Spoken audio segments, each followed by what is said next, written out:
السلام علیکم ورحمۃ اللہ وبرکاتہ۔ بسم اللہ الرحمن الرحیم۔ دوستو، حضرت خالد بن ولید رضی اللہ تعالی عنہ نے ایک عیسائیوں کے قلعے کا محاصرہ کیا تو ان کا سب سے بڑا پادری آپ کے پاس آیا۔ اس کے ہاتھ میں انتہائی تیز زہر کی ایک پڑیا تھی۔ اس نے حضرت خالد بن ولید رضی اللہ تعالی عنہ سے عرض کیا کہ آپ ہمارے قلعے کا محاصرہ اٹھا لیں۔ اگر تم نے دوسرے قلعے فتح کر لیے تو اس کا قلعہ یعنی اس قلعے کا قبضہ ہم بغیر لڑائی کے تم کو دے دیں گے۔ حضرت خالد بن ولید رضی اللہ تعالی عنہ نے فرمایا کہ نہیں، ہم پہلے اس قلعے کو فتح کریں گے، بعد میں کسی دوسرے قلعے کا رخ کریں گے۔ یہ سن کر بوڑھا پادری بولا، اگر تم اس قلعے کا محاصرہ نہیں اٹھاؤ گے تو میں یہ زہر کھا کر خودکشی کر لوں گا اور میرا خون تمہاری گردن پر ہوگا۔ حضرت خالد بن ولید رضی اللہ تعالی عنہ فرمانے لگے، یہ ناممکن ہے کہ تیری موت نہ آئی ہو اور تو مر جائے۔ بوڑھا پادری بولا، اگر تمہارا یہ یقین ہے تو لو پھر یہ زہر کھا لو۔ حضرت خالد بن ولید رضی اللہ تعالی عنہ نے وہ زہر کی پڑیا پکڑی اور یہ دعا، بسم اللہ و باللہ رب الارض و رب السماء الذی لا یضر مع اسمہ داء، پڑھ کر وہ زہر پھانک لیا۔ اس بعض جگہ پر بسم اللہ الذی لا یضر مع اسمہ شیء فی الارض ولا فی السماء وہو السمیع العلیم بھی دعا ہے۔ چلیں، حضرت خالد بن ولید رضی اللہ تعالی عنہ نے وہ دعا پڑھ کر زہر پھانک لیا اور اوپر سے پانی پی لیا۔ بوڑھے پادری کو مکمل یقین تھا کہ یہ چند لمحوں میں موت کی وادی میں پہنچ جائیں گے، مگر وہ دیکھ کر حیران رہ گیا کہ چند منٹ آپ کے بدن پر پسینہ آیا، اس کے علاوہ کچھ بھی نہ ہوا۔ حضرت خالد بن ولید رضی اللہ تعالی عنہ نے بوڑھے پادری کو مخاطب کر کے فرمایا، دیکھا اگر موت نہ آئی ہو تو زہر کچھ نہیں بگاڑتا۔ پادری کوئی جواب دیے بغیر اٹھ کر بھاگ گیا اور قلعے میں جا کر کہنے لگا، اے لوگو، میں ایسی قوم سے مل کر آیا ہوں، خدا تعالیٰ کی قسم اسے مرنا تو آتا ہی نہیں، وہ صرف مارنا ہی جانتے ہیں۔ جتنا زہر ان کے ایک آدمی نے کھا لیا، اگر اتنا پانی میں ملا کر ہم تمام اہل قلعہ کھاتے تو یقیناً مر جاتے، مگر اس آدمی کا مرنا تو درکنار، وہ بے ہوش بھی نہیں ہوا۔ میری مانو تو قلعہ اس کے حوالے کر دو اور ان سے لڑائی نہ کرو۔ چنانچہ وہ قلعہ بغیر لڑائی کے صرف حضرت خالد بن ولید رضی اللہ تعالی عنہ کی قوت ایمانی سے فتح ہو گیا۔ اللہ اکبر، اللہ اکبر۔ دوستو، جوزف رافیل سے میری ملاقات ایک لائف ٹائم تجربہ تھا۔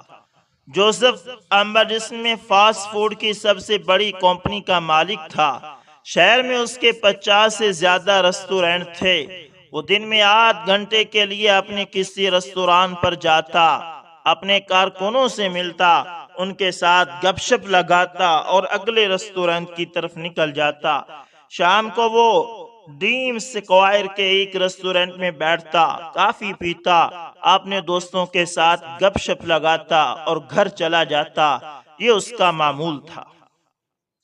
میرا ایک دوست اس کے ریسٹورنٹ میں کام کرتا تھا۔ میرا یہ دوست 1990 میں ہالینڈ گیا تھا۔ اس نے جوزف کے پاس نوکری شروع کی تھی اور اس کے بعد اس نے 16 سال جوزف کے ساتھ گزار دیے۔ میں اس کی مستقل مزاجی پر حیران تھا۔ یورپ میں ایک ہی ادارے اور ایک ہی نوکری سے چپکے رہنے کو نفسیاتی مرض سمجھا جاتا ہے۔ یورپ کے بارے میں کہا جاتا ہے وہاں نوکری، عورت اور موسم کا کوئی اعتبار نہیں ہوتا، لیکن میرے اس دوست نے یورپ کے اس فلسفے کو بدل دیا۔ اس نے 16 سال ایک ہی ریسٹورنٹ کے کاؤنٹر پر گزار دیے۔ میں نے ایک دن اس سے اس کی وجہ پوچھی، وہ مسکرا کر بولا، صرف جوزف کی وجہ سے۔ مجھے بڑی حیرت ہوئی۔ میرے دوست نے اپنی بات جاری رکھی، صرف میں نہیں بلکہ آج تک جس شخص نے بھی جوزف کو جوائن کیا وہ اسے چھوڑ کر نہیں گیا۔ میرے لیے یہ بات بھی حیران کن تھی۔ میں نے اپنے دوست سے وجہ پوچھی۔ وہ مسکرا کر بولا، جوزف ہر شام ہمارے ریسٹورنٹ میں آتا ہے، کافی پیتا ہے اور دوستوں کے ساتھ گپ شپ کرتا ہے۔ میں آج اس کے ساتھ تمہاری ملاقات طے کر دیتا ہوں، تم اس سے خود پوچھ لینا۔ میں نے فوراً حامی بھر لی۔ جوزف کے ساتھ میری ملاقات طے ہو گئی۔ شام 6 بجے جوزف وہاں آ گیا۔ وہ ایک کٹر یہودی تھا۔ اس کی ناف تک لمبی داڑھی تھی، سر پر سیاہ ہیٹ اور گھٹنوں تک لمبا کوٹ تھا۔ اس کے ہاتھ میں قیمتی پتھروں کی چھوٹی سی تسبیح تھی اور وہ وقفے وقفے سے عبرانی زبان میں کچھ بڑبڑاتا تھا۔ میرے دوست نے مجھے اس کے سامنے بٹھا دیا۔ میں نے جوزف کا غور سے جائزہ لیا۔ مجھے اس کی شخصیت میں ایک اندیکھی کشش محسوس ہوئی۔ وہ دھلا دھلایا سا نرم مزاج شخص تھا۔ اس نے میرے ساتھ گپ شپ لگانی شروع کر دی۔ وہ مختلف موضوعات پر سوال کرتا اور میرے جوابوں میں سے نئے سوال نکالتا۔ سوال و جواب کے اس سلسلے کے دوران میں نے اس کے ملازمین کا حوالہ دیا اور اس سے پوچھا، آپ کے ملازم آپ کو چھوڑتے کیوں نہیں؟ وہ مسکرایا اور کہنے لگا، میں ملازمین کا انتخاب بڑی احتیاط سے کرتا ہوں۔ میرا اپنا کریکٹیریا اور جو شخص اس کریکٹیریے پر پورا نہیں اترتا میں اسے ملازم ہی نہیں رکھتا۔ میں خاموشی سے سنتا رہا۔ وہ بولا، جب کوئی شخص میرے پاس نوکری کے لیے آتا ہے تو میں اس سے پوچھتا ہوں، کیا تم عبادت کرتے ہو؟ اگر وہ ہاں میں جواب دے تو وہ میرا پہلا امتحان پاس کر جاتا ہے۔ میں نے اسے ٹوک کر پوچھا، عبادت سے تمہاری کیا مراد ہے؟ اس نے مسکرا کر جواب دیا کہ اگر وہ مسلمان ہے تو کیا وہ نماز پڑھتا ہے؟ وہ عیسائی ہے تو کیا وہ چرچ جاتا ہے؟ یہودی ہے تو سینا گوگا، ہندو ہے تو مندر، اور بدھ ہے تو کیا وہ ٹیمپل جاتا ہے؟ وہ کسی مذہب کا ماننے والا ہو، میں صرف یہ دیکھتا ہوں کیا اس کا مذہب کے ساتھ تعلق قائم ہے۔ میں نے ہاں میں سر ہلایا۔ وہ بولا، میں اس سے پوچھتا ہوں وہ اپنے خاندان، بیوی اور بچوں کو کتنا وقت دیتا ہے؟ اگر اس کا جواب روزانہ 4 گھنٹے اور ہفتے میں 2 دن ہو تو میں اسے ملازم رکھ لیتا ہوں۔ میں طلاق یافتہ اور مطلقہ لوگوں کو ملازمت نہیں دیتا۔ اگر کنوارے لوگ یعنی بغیر شادی شدہ کوئی شخص میرے ادارے میں ملازم ہو جائے تو وہ سال کے اندر اندر شادی کا پابند ہوتا ہے۔ میرے لیے یہ شرط بھی عجیب تھی، لیکن میں خاموش رہا۔ وہ بولا، میں یہ دیکھتا ہوں کیا وہ سال میں 1 مہینے چھٹیاں لیتا ہے اور کیا وہ یہ چھٹیاں اپنی بیوی بچوں کے ساتھ کسی اچھے مقام پر گزارتا ہے۔ میں یہ دیکھتا ہوں وہ اوور ٹائم تو نہیں لگاتا اور وہ ہفتے اور اتوار کی چھٹی اپنے خاندان، اپنے دوستوں کے ساتھ گزارتا ہے۔ اگر مجھے معلوم ہو وہ سارا سال کام کرتا ہے، وہ اوور ٹائم لگاتا ہے یا وہ ہفتے اور اتوار کے دن بھی کام کرتا ہے تو میں اسے ملازم نہیں رکھتا۔ میں خاموش رہا۔ پھر اس کے بعد جوزف سر بولے، میں اس سے پوچھتا ہوں کیا وہ ہفتے میں کم از کم 5 دن ایکسرسائز کرتا ہے؟ کیا وہ واک، جاگنگ، سائیکلنگ اور ویٹ ٹریننگ کرتا ہے؟ اگر اس کا جواب نہ میں ہو تو میں فوراً معذرت کر لیتا ہوں۔ میں اس کی بات غور سے سنتا رہا۔ وہ بولا، اور میں اس سے آخری سوال پوچھتا ہوں، کیا وہ باقاعدگی سے مطالعہ کرتا ہے؟ کیا وہ اخبارات، رسائل یا کتابیں پڑھتا ہے؟ اور کیا اس کے دوستوں میں کوئی پڑھا لکھا شخص موجود ہے؟ اگر وہ ہاں کہہ دے تو میں اسے نوکری دے دیتا ہوں۔ وہ خاموش ہو گیا۔ میں نے جوزف سے کہا، یہ ساری چیزیں تو ذاتی ہیں، ان کا کام کے ساتھ کوئی تعلق نہیں اور یہ ملازمت کے مروجہ اصولوں کے بھی خلاف ہیں۔ اس نے قہقہ لگایا اور میرا ہاتھ دبا کر بولا، مجھے معلوم تھا تم مجھ سے یہی کہو گے۔ وہ تھوڑی دیر رکا، اس نے ہیٹ اتار کر سر پر ہاتھ پھیرا اور مسکرا کر بولا، ان تمام چیزوں کا تعلق ذات سے نہیں بلکہ وفاداری سے ہے۔ میں سمجھتا ہوں جو شخص اپنے ساتھ وفادار نہیں وہ دنیا کے کسی شخص کے ساتھ وفادار نہیں ہو سکتا۔ جو شخص اپنے رب کی اطاعت نہیں کرتا وہ دنیا کے کسی شخص کی اطاعت نہیں کرتا۔ جو شخص اپنے آرام کا خیال نہیں رکھتا وہ کسی شخص کو آرام نہیں پہنچا سکتا۔ جو شخص اپنے خاندان کو وقت نہیں دے سکتا وہ دنیا کے کسی شخص کو وقت نہیں دیتا۔ جو شخص اپنی صحت اور سلامتی کا خیال نہیں رکھتا وہ شخص کسی شخص کی سلامتی اور صحت کا خیال نہیں رکھ سکتا۔ اور جو شخص پڑھتا نہیں وہ شخص زندگی میں سیکھتا نہیں، اور جو شخص زندگی میں سیکھتا نہیں وہ کسی ادارے کسی کمپنی کو کوئی فائدہ نہیں پہنچا سکتا۔ میرا فلسفہ ہے جو شخص اپنے ساتھ وفادار نہیں وہ کسی ادارے کسی کمپنی اور کسی شخص کے ساتھ وفادار نہیں ہو سکتا۔ لہذا میں ہمیشہ اپنے لیے وفادار لوگوں کا انتخاب کرتا ہوں۔ اس کی بات میرے لیے بالکل نئی تھی۔ میں نے سوچا واقعی وفاداری کا آغاز انسان کی اپنی ذات سے ہوتا ہے۔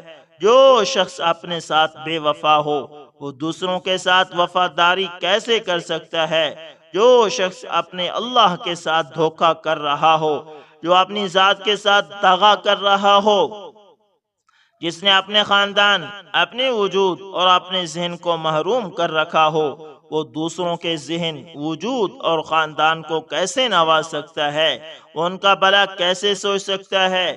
میں نے اس یہودی کا ہاتھ تھاما، اسے سیلوٹ کیا اور باہر آ گیا اور فٹ پاتھ پر کھڑا ہو کر سوچنے لگا میں بھی ان لوگوں میں شمار ہوتا ہوں جو روز اپنے ساتھ بے وفائی کرتے ہیں، جو اپنے آپ کو دھوکہ دیتے ہیں، اور انہوں نے اس دھوکے کو پروفیشن، جاب اور مصروفیت کا نام دے رکھا ہے۔ میں نے اسی وقت اپنا تھیلا کندھے پر رکھا اور فٹ پاتھ پر جاگنگ شروع کر دی۔ میں نے وفاداری کے اندر پہلا قدم رکھ دیا۔ اللہ اکبر۔ دوستوں اس لیے اپنی صحت کا لازمی خیال رکھنا چاہیے۔ دوستو اسی طرح کارل لافیٹیکر یہ ایک طوائف کے یہاں پیدا ہوئی۔ اس کی والدیت کے خانے میں اس کی ماں ہی کا نام لکھا گیا۔ ماں کی گونگاہوں مصروفیات کے باعث ٹیکر کی تربیت مناسب بندوبست یعنی اس کی تربیت کا مناسب اور اچھا بندوبست نہ ہو سکا۔ لہذا گندے ماحول اور عدم توجہ کے باعث 8 برس کی عمر میں اس نے سگریٹ نوشی شروع کر دی، اور بامشکل 10 برس کی عمر میں اس نے چرس پینا بھی شروع کر دی۔ 13 برس کی عمر میں جب وہ اپنی جوانی کے دروازے پر ہلکی ہلکی دستک دے رہی تھی تو اس کی ماں اسے پہلی بار ساتھ لے کر باہر نکلی، جس کے بعد وہ مسلسل 11 برس تک گناہوں کی گھاٹیوں میں اترتی رہی اور ذلت کے صحراؤں میں ننگے پیر چلتی رہی۔ پھر 1983 کی وہ رات آ گئی جب اس نے اپنے بوائے فرینڈ کے ساتھ مل کر ایک جوڑے سے موٹر سائیکل چھیننے کی کوشش میں جوڑے کو ہلاک کر کے یہ دونوں فرار ہو گئے، لیکن چند ہی ہفتوں میں پولیس نے انہیں گرفتار کر لیا۔ مقدمہ چلا اور ٹیکساس کی عدالت نے دونوں کو سزائے موت سنا دی، جس کے بعد اپیلوں کا ایک طویل سلسلہ شروع ہو گیا۔ اسی دوران اس کا بوائے فرینڈ بیمار ہو کر جیل میں انتقال کر گیا، جس کے بعد وہ تنہا رہ گئی۔ جیل حکام کو اس حادثے کا کوئی علم نہیں جس نے اس کی زندگی کا رخ ہی بدل دیا۔ وہ لڑکی جو بات پر جیل انتظامیہ کو ننگی گالیاں دیا کرتی تھی، وہ اچانک اپنا زیادہ تر وقت بائبل کے مطالعے میں گزارنے لگی۔ وہ نشئی عورت جو ہر وقت سگریٹ اور شراب کا مطالبہ کرتی تھی، اب زیادہ تر روزے سے رہنے لگی اور اب اللہ اور مسیح کے سوا کسی چیز کا نام نہیں لیتی تھی۔ وہ ایک طوائف زادی اور قاتلہ کی جگہ مبلغہ بن گئی، ایک ایسی مبلغہ جس کے ایک ایک لفظ میں تاثیر تھی۔ پھر اس نے جیل ہی میں شادی کر لی اور تبلیغ کو اپنی زندگی کا نصب العین بنا لیا۔ اس کی بدلی ہوئی شخصیت کی مہک جب جیل سے باہر پہنچی تو اخبارات کے رپورٹر جیل پر ٹوٹ پڑے اور امریکہ کی معاشرتی زندگی میں بھونچال آ گیا، یہاں تک کہ پوپ جان پال نے بھی زندگی میں پہلی بار عدالت میں کسی قاتلہ کی سزا معاف کرنے کی درخواست کر دی۔